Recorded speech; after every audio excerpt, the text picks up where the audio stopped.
Miami and Florida State, in-state matchup. We got ourselves a battle right here, my friends. Big time battle. A little bit of a rivalry, revolted, recharged, ready to go. Excited for this game. Excited to see what we get.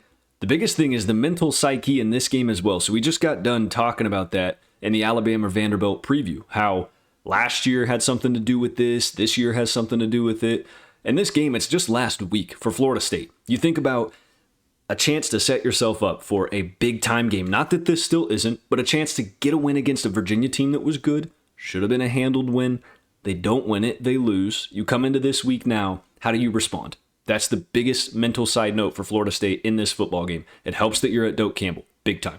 If you're Miami, it helps because you still have yet to leave the state of Florida. Incredible. Great job scheduling on their part. But back to the Noles here. How do you respond? Do you fold? And do you let the doubts and the fears of last year start to creep in a little bit? Because we saw this team give up, completely implode and give up really after that week 0 loss to Georgia Tech.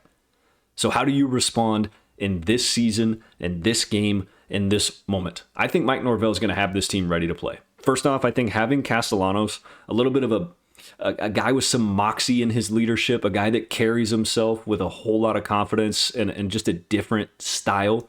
I think that's much needed. Last year, that team lacked that. It just felt like a lot of silent boo-hoos going on. I just don't think that's going to be the case this year. So this could be one of those things that happens in one of two ways. I don't think the first of which being the negative and just kind of shell up and fall apart, implode response. I don't think that's going to happen. What I think is going to happen is Florida State's going to use this as fuel. They're going to come out just as inspired as they did week 1 against Alabama. And I think that is a worst possible situation for Miami. I really, really do. But let's preview it. Let's talk about it. We'll get to my prediction at the end of this game, and let's just stay with Florida State as we talk about them.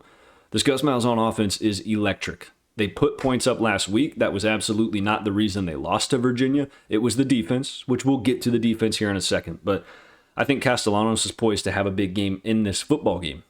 Miami has yet to force really a true dual threat quarterback. Florida, you can't really even count that. They don't move the ball at all, nor could they move the ball against Miami. DJ Lagway has forgotten how to run the football, nor is he ever utilized like that. Because why in the world would you allow a 6'4", 250-pound quarterback to run the football? If you're Billy Napier, you don't. However, Gus Malzahn does. He uses Tommy Castellanos, not the same size, but very shifty, very fast. A lot of pre-snap motions. I say all this to tell you, friends, this is an entirely different offensive scheme that is going to be in front of Miami, something they have not seen in a while. And I think it leans and favors towards Florida State. Alabama struggled mightily with it. We saw what they did to Georgia. They stopped the dogs. They could not stop Florida State. The biggest thing, though, was in the trenches is where the battle's going to happen. Ruben Bain and Mesidor on the Miami side are going to try and cause havoc. How well do you match up on the offensive line? You really haven't struggled yet this year. You moved Alabama. So if Gavin Sawchuk, that offensive line can get some movement, Tommy Castellanos' legs can get some movement, I think this offense is going to score. The biggest question in this entire game for me is Florida State's defense. Look, I am a huge Tony White homer. I think he is a great hire at that defense coordinator position. I think he's going to get it turned around and figured out. It starts in the trenches. That run defense gave up 200-plus yards last week against Virginia, and all credit to Tony Elliott and the Cavaliers. Something special brewing over there and going on.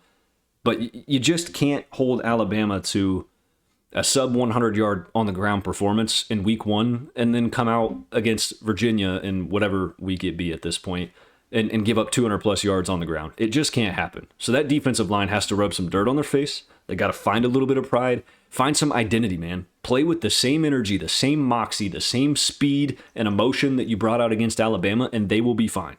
The difference is, though, this is by far the best offensive line they're going to face. So they're going to have to add more bodies in the box. Tony White's going to have to get extremely creative in this football game.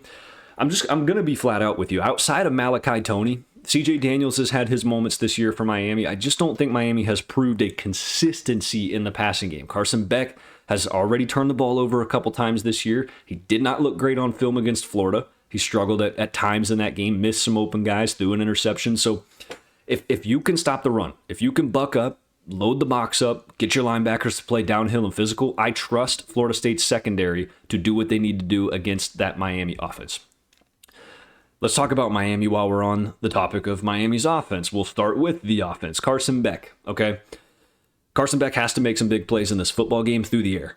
I think Miami will be able to run the ball. I don't think they're going to get stuffed, nor do I think they're going to stop running the ball. You know that's going to be their game plan. And ironically, last year in an offense that ran the ball really well, but a lot of it was overshadowed by Cam Ward's arm and Xavier Restrepo and Elijah Arroyo and the weapons he had, that rush game was really, really good. And this year it's no different. Mark Fletcher, some of those guys can move the football. And that's what Shannon Dawson and this offense are going to want to do, is lean on you, control time of possession, pound the rock, maybe some play action in and out of there, get the ball in Malachi Toney's hands on a deep shot when they can get you in the box. It's sticking to the script, but it's going to come down to Carson Beck. His accuracy has to be there. He has to find open guys. He's going to have open guys. Like I said, this past game hasn't really found, to me, like full-blown consistency, but Malachi Toney may be one of the best receivers in the country, which is incredible for how young he is, too. He looks so fluid, so smooth, always finds separation. CJ Daniels has had some great catches. I want to see Shannon Dawson utilize the screen game a little bit more, utilize the RPO game, get the ball out, right? Use the passing game to run the football on top of running the football effectively. I think that's a really good key for this offense. They just cannot turn the ball over.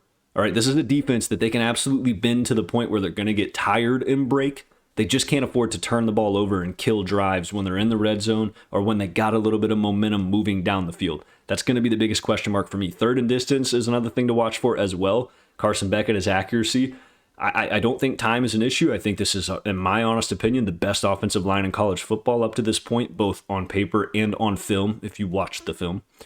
So that's the biggest thing. Now, Miami defensively, this is a very good unit, but I think this is the toughest offense they're going to face this year. And yes, I think Florida State is offensively better than Alabama. If you disagree with me, for one, Florida State beat Alabama.